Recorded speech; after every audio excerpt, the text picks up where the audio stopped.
Good morning, welcome back to this is for coffee 5-minute limit. We are limited in time, but I think it's important that we discuss the idea of the Bal Esek, what that terminology means versus what is a Yoshev Ohel.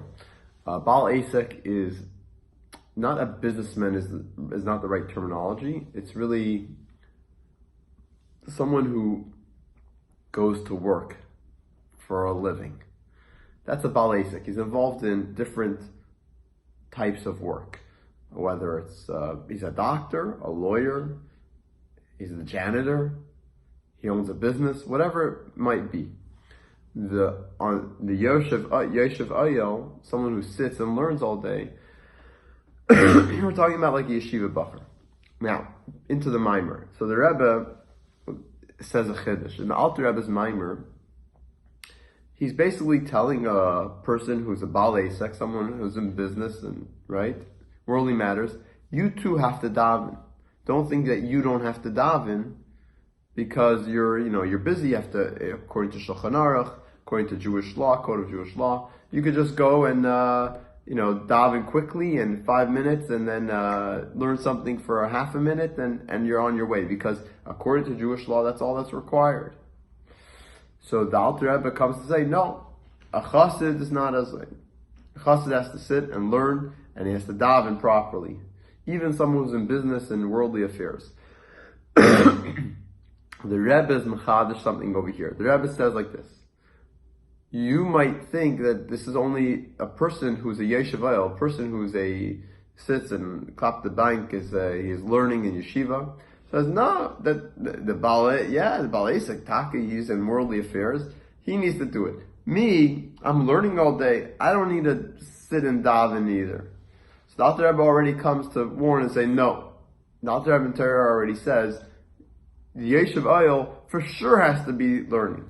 So the Rebbe is going to go through a series of replies to different tainas, different excuses someone might give why he's a Yoshev Ohel. I'm sitting and learning all day. I'm a smart guy. I don't need to do any of this davening. Davening is not my thing. So the Rebbe over here basically answers a whole bunch of different things. So we're going to go straight into the middle of the mimer, and we're going to try to go as quickly as possible through the different replies. He says like this. Right. So there's the guy who he's a long time. Yeah, he learns all day, but he hasn't been davening for ages, and no one said a word to him. So the Rebbe says, no. Just because we never said anything, the Alter Rebbe already said in Torah that you have to sit and learn and daven. Sorry, so you have no excuse. It's already been said before, and if you have such excuses, go tell them to the Alter Rebbe and see what the Alter Rebbe would say. Go talk to the Alter Rebbe. Your excuses are only good with the Alter Rebbe because the Alter Rebbe is the one who said you have to sit and daven. Fine. And let's see if it's just an excuse or it's actual. And your davening has to be long. Has to be for a long time. If you're a Yoshev Ohel, if you're a yeshiva bacher. And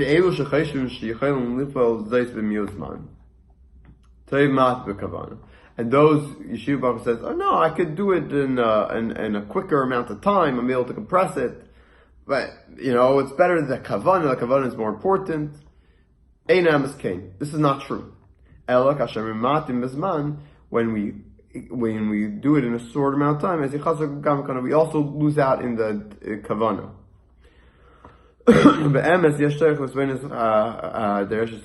In truth, we need his contemplation that takes time. As we see, the Alter Rebbe says that you need an hour and a half of contemplation. And if you were able to do it in less time, then the Alter Rebbe would have already said that. No, but we know it needs time. Also, the Yoshev Ohel, he says like this. If he's doing it in short, other people are going to learn from him. They're going to see that he's doing it short, and they're also going to do it short. The Balabatim are going to do it short. So there's a whole bunch of different reasons why the Yoshev Ohel has to extend his tefillah at length, and it's even more important than the regular guy. Have a great day.